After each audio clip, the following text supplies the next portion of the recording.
नमस्कार दोस्तों, मैं हूं ममता तिवारी और आप सभी का स्वागत करती हूं मेरे चैनल ममताज वे में।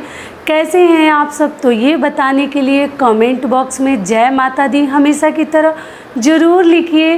तो चलिए आज हम इस वीडियो में जानेंगे कि ननद भौजाई का रिश्ता कैसा होना चाहिए।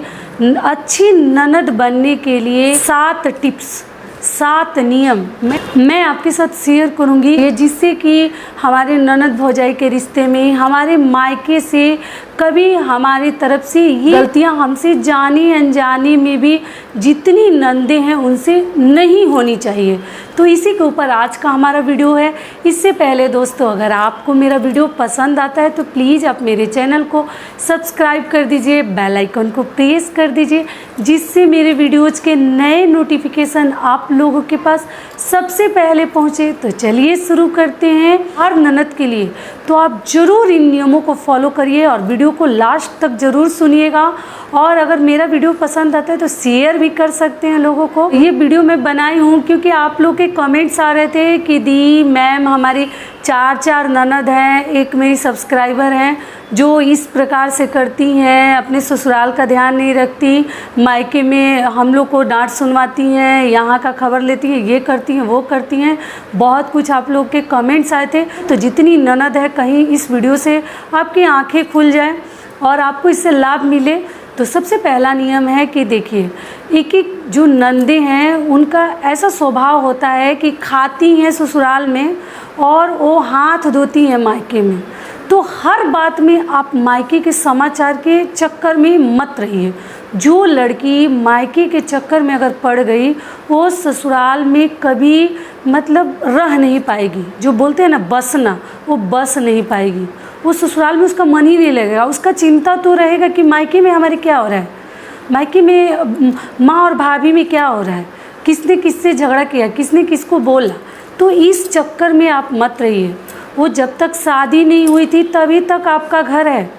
वहाँ के नियम कानून रीति रिवाज आपको तभी तक निभाने थे। उसके बाद निभाने वाला आदमी वहाँ आ गया है। वो आपको चिंता लेने की कोई ज़रूरत नहीं है कि हमारी माँ कैसे रह रही है, हमारी भाभी कैसे रह रही है। ठीक है, थोड़ा बहुत जहाँ ज़रूरत है वहीं भाभी को समझाइए, वहीं अपना नियम कानून थोड़ा सा बताइए। लेकिन दिन रात फ़ोन करके अगर आप उसमें इन्वॉल्व होइएगा, उसमें दिन रात सोचिएगा कि इनके झगड़ा को मैं सुलझा दूँ, सही करवा दूँ, तो आप कभी करवा भी नहीं सकती और आप बुरी भी बन जाइएगा। जितनी ननद है उनके लिए बता देती हूँ। तो हर बात में मायके का चिंता करना छोड़ दीजिए। बार बार फ़ोन करके भाई को समझाना, भाभी को समझाना, माँ को समझाना, क्या हुआ नहीं हुआ, किसने क्या बोला नहीं बोला, इन सब चक्करों को छोड़ दीजिए। आप थोड़ा सा मन अपने ससुराल में लगाइए कि ससुराल के रीति रिवाज को पहले देखिए, वहाँ के नियम धर्म को सीखिए। वो आपके काम में आएगा, ना कि मायके में दिन रात फ़ोन लगाना, दिन के समाचार के बारे में चिंता करना। तो ये सब छोड़ दीजिए। वो जिसका है, जिसकी समस्या है, जिसका झगड़ा लड़ाई है, वो लोग सुलझा लेंगे। क्योंकि अगर उतना दिमाग आप अपने ससुराल में लगाइएगा ना, जितना कि मायके की चिंता में लगा रही हैं, वो आपका ससुराल का ना जीवन धन्य हो जाएगा, वहाँ के लोगों का, और ससुराल का भी जीवन धन्य हो जाएगा। तो इसीलिए मायके का चक्कर छोड़ के हर ननद अपने घर के बारे में सोचें। शादी के बाद मायके आपका घर नहीं है। बोलने से, ज़बरदस्ती कहने से आप लोग के कमेंट्स आते हैं कि क्यों माँ बाप पैदा किया है तो उनसे रिश्ता तोड़ दे। नहीं, रिश्ता तोड़ने के लिए मैं नहीं बोल रही हूँ। पति ने क्या जन्म दिया है कि पति को हम लोग माने। आप लोग इतना कड़वा कमेंट्स देते हैं, पति जन्म नहीं दिए हैं, लेकिन शादी के बाद ना ससुराल ही हमारा घर होता है। ये सुन लीजिए, आपके कहने से सच्चाई नहीं बदल जाएगी। अगर मायके में बेटी रहने चल जाए, लड़की रहने चल जाए, तो कोई दुनिया आपका तारीफ़ नहीं करेगा। और भाई भौजाई को भी 2 दिन अच्छा लगेगा, 3 दिन अच्छा लगेगा, चौथे दिन वो भी मुंह बनाएंगे कि ये क्यों नहीं अपने घर जा रही है।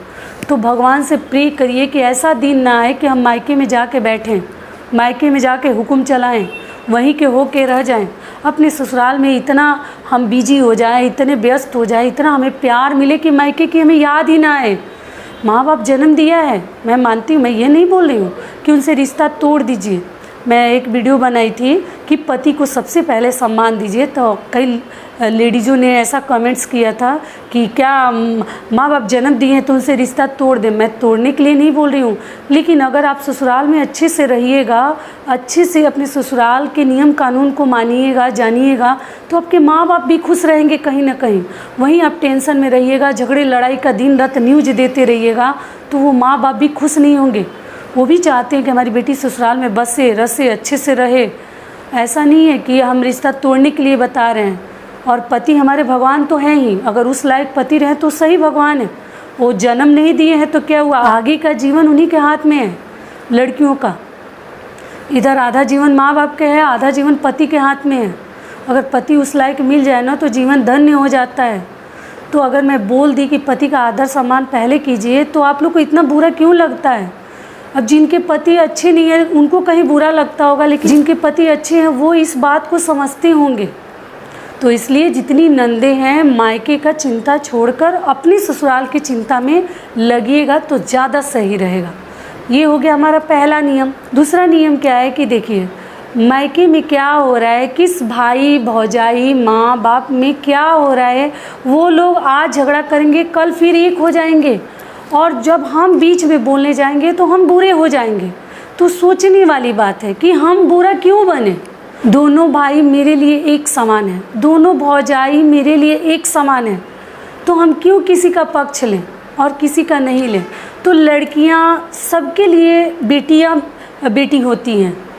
तो आप अपना रिश्ता, अपना जगह ख़राब मत कीजिए। वो आज लड़ाई करेंगे भाई तो कल एक भी हो जाएंगे, लेकिन अगर आप कुछ बोल दीजिएगा तो आप पूरे जीवन के लिए छूट जाइएगा। तो इसलिए आपको इन सभी चीज़ों से दूरी बना कर रखनी चाहिए।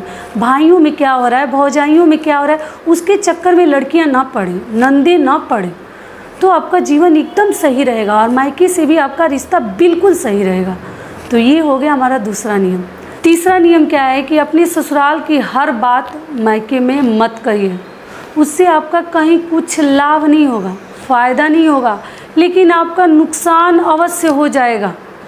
वो लोगों के दिल दिमाग में बैठ जाएगा। अगर आपके घर हर रिश्ता सही भी हो जाएगा, हर समस्या समाधान भी हो जाएगा, फिर भी लोगों के मन में बैठ जाएगा ना कि ये आदमी, इनको अपने ससुराल में इनसे लोग सही व्यवहार नहीं करता है, इनका रिश्ता अच्छा नहीं है, इनके ससुराल में इनका आदर नहीं है। तो इसलिए अपने ससुराल की हर बातें जो लड़कियां हैं मायके में मत कहें।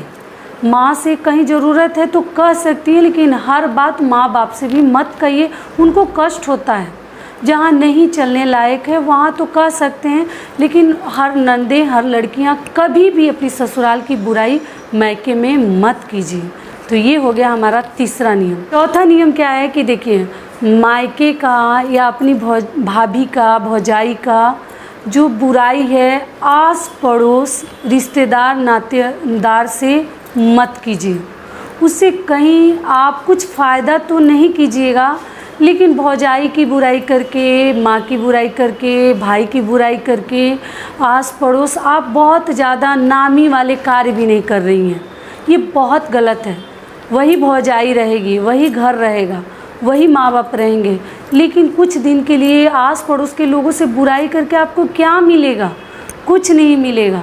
आपको थोड़ा सा समझदारी से काम लेनी चाहिए कि देखिए, वो भाभी है, आपको लगता है कि ये बाहर से आई है, ये बाहरी है, ये दूसरे घर से आई है, लेकिन आपको सोचना चाहिए कि वो बाहरी है, हम भी तो किसी के घर बाहरी गए हैं, हम भी तो कहीं के बहू हैं, हम भी तो किसी माँ बाप की बेटी हैं, तो ये भी तो कहीं से आई है। तो दुनिया का रीति रिवाज है। और ये सिर्फ भाभी ही नहीं है, चाहे हम उस घर की जो हैं भाभियाँ जो हैं उस घर की मालकी नारी है। आज आपके लिए वो भाभी है, लेकिन वो उस घर की मालकी नारी है। माँ के बाद उसी का जगह है, आपका जगह नहीं है। ये मत सोचिए कि माँ के बाद मेरा जगह है, लड़कियों का है। भाभी, माँ के बाद भाभी का ही जगह है, तो वो उस घर की मालकी नारी है। तो उस तरीके से आप उसका रिस्पेक्ट दीजिए। ऐसा नहीं है कि हम जो चलती चलाएंगे वही हमारे मायके में चलेगा, ये गलत है। शादी हो गई तो हम तो पराया हो गए, वो मन में मान लीजिए। झगड़ा लगवा के इधर उधर करके कुछ फ़ायदा नहीं है। जितनी नंदे हैं थोड़ा ध्यान दे लीजिए, इस बात को थोड़ा सा आगे से ध्यान रखिएगा। तो आस पड़ोस कभी भी अपनी भाभियों की, अपनी भाइयों की बुराई करके मायके में मत आइए, उससे और भी लोग आपको देखना नहीं चाहेगा। तो ये हो गया हमारा चौथा नियम। पांचवा नियम है कि देखिए, कभी भी भाभी के खिलाफ अपनी माँ को मत भड़काइए। उन लोग में रिश्ता सही करने की कोशिश करिए और रिश्ते को उलझाइए मत। उनके रिश्ते को आप सुधारने की कोशिश कीजिए, ना कि हाँ माँ आप ऐसे बोल देना, हाँ भाभी आप ऐसे कर देना। इस तरीके से करके उनको और दुख मत पहुँचाइए। दोनों में झगड़ा कम लगवाइए। इनका बात उनसे, उनका बात उनसे कभी मत कीजिए। कम से कम बात पचाने के लिए ज़रूर सीख लीजिए। इधर से उधर करने से ना और घर में बड़ी बड़ी झगड़े लग जाते हैं। तो नंदों का काम है सुनना सबका है, लेकिन कहना किसी से नहीं। ऐसा नहीं कि माँ का बात भाभी से बोल दिए और भाभी का बात माँ से बोल दिए, तब तो आप किस काम की ननद हैं। जब घर में सही से सब कुछ नहीं करवा सकती तो आप चुप ही रहिए। जब आपको अगर उस तरीके से नहीं करने आता, उस तरीके से आप नहीं बोल पाती, बोलने का आपको नहीं तरीका मालूम है, तो सबसे बढ़िया है कि हम चुप रहें। अगर हमें नहीं बोलने आता उस तरीके से, तो यही सबसे अच्छा उपाय है। तो ये हो गया हमारा पांचवा नियम। छठा नियम क्या है कि देखिए, नंदों का व्यवहार ऐसा नहीं होना चाहिए। थोड़ा सा मैं बता देती हूँ, ऐसा अपना विचार मत रखिए कि जो भाई देगा जिधर पाइए उधर का गुण गाइए। ये ऐसा विचार हमारा नहीं होना चाहिए। हमें सबको एक दृष्टि से देखना है।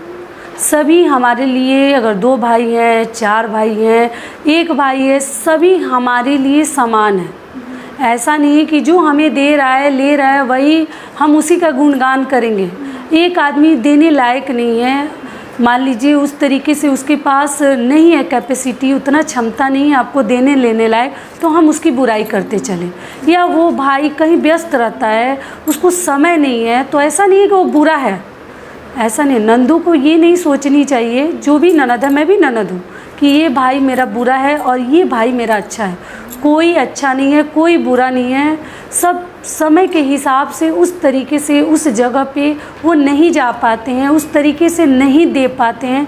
तो आपको थोड़ा सा समझनी चाहिए, सबकी मजबूरी को थोड़ा सा इज्जत देना चाहिए कि इसके पीछे भी कुछ कारण हो सकता है।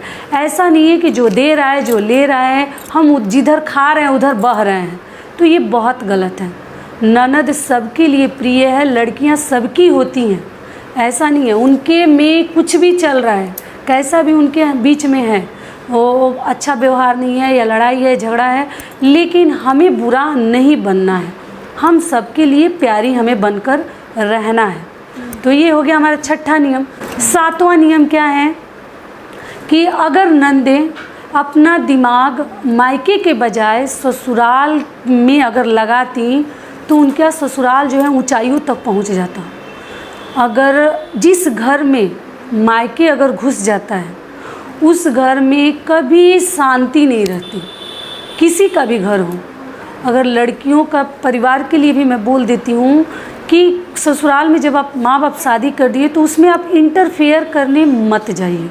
जिस घर में मायके वाले अगर इंटरफेयर करते हैं, जिस ससुराल में, वहाँ आपकी बेटी कभी सुखी नहीं रहेगी, कभी वो सही नहीं रहेगी। उसका हमेशा मन करते रहेगा कि मायके भाग जाते हैं, मायके चले जाते हैं, तुरंत मायके भाग जाते हैं, बिल्कुल मेरा मन यहाँ नहीं लग रहा है। तो आप जितना ही कम इंटरफेयर करेंगे ना, वो अपना मन वहाँ लगाना थोड़ा सा चाहेगी। तो इस तरीके से माहौल रखिए। हमेशा बेटियों को गलत मत सिखाइए कि ऐसे बोल देना, ये जवाब दे देना, वो कर देना। माँ बाप को ये शोभा नहीं देता। आप उसको शांत करने की कोशिश करिए कि नहीं बेटी ऐसे नहीं, इस तरीके से कर लो। ये बोल दी तो ठीक है, आप आंचल ऐसे करके सह लो। अगर सास गाली भी देती हैं तो ठीक है, सह लो, कहीं हमें गड्ढा नहीं होगा। आप लोग बोलते हैं कि सहना, अन्याय सहना गलत है, ठीक है, अपने घर में शांति के लिए ना अन्याय सहना भी पड़े तो हम शांति ही चाहेंगे। कुछ दुनिया से लेकर नहीं जाना है, कुछ ऐसा नहीं है कि लेकर जाना है। जो लेकर जाना है वो पुण्य प्रताप, अपने नियम विचार लेकर जाना है, जिसको दुनिया याद करे। इस दुनिया से कोई धन संपत्ति लेकर नहीं जाना है, सब छोड़ कर जाना है। तो इसलिए किसी को जवाब देके, किसी से बड़ा बन के, किसी का इंसल्ट करके, अपमान करके हमें कभी आगे नहीं बढ़ना है। ठीक है, जो कर दिया कर ले, उसी से उसको खुशी मिल गई तो मिल जाने दीजिए ना। धरती पे कोई अमर होके नहीं आया है, जाना है सभी को। सब कुछ छोड़ के चले जाना है, सारे धन संपत्ति यहीं रह जाएंगे, और उसी संपत्ति के लिए हम क्यों मारे युद्ध करें, क्यों झगड़ा करें। लेकिन 2 मिनट के लिए लोगों को सब्र नहीं होता, दुख हो जाता है, फिर लोग बहुत ज़्यादा बड़े बड़े बखेड़े हो जाते हैं। तो इसलिए कभी बेटियों को गलत ना सिखाएं कि आप ससुराल में ये जवाब दे दो, वो बोल दो, ये कर दो। ये पेरेंट्स को शोभा नहीं देता है। किसी का विचार हम नहीं बदल सकते हैं। उस तरीके के ससुराल वाले हैं तो ठीक है, थोड़ा हम सह के ही चलेंगे, ज़्यादा नहीं सहेंगे। जब हमारी जान पर आ जाए तब हम बोलेंगे, लेकिन छोटी मोटी बातों को इग्नोर करना चाहिए। किसी को हम सुधार तो नहीं सकते। तो ये हो गया हमारा 7वां नियम। तो यही हमारे कुल 7 टिप्स थे, नियम थे नंदों के लिए, अच्छी ननद बनने के लिए, ननद भौजाई का रिश्ता अच्छा करने के लिए। तो आशा करती हूँ, उम्मीद करती हूँ कि इस वीडियो से जितनी नंदे हैं उनको ज़रूर लाभ मिलेगा। तो यहीं तक का था हमारा वीडियो। फिर मिलती हूँ एक नए वीडियो में। तब तक के लिए नमस्कार। स्वस्थ रहिए, सुरक्षित रहिए, और हमेशा एक अच्छी ननद बन के रहिए कि कोई आपकी बुराई ना करे।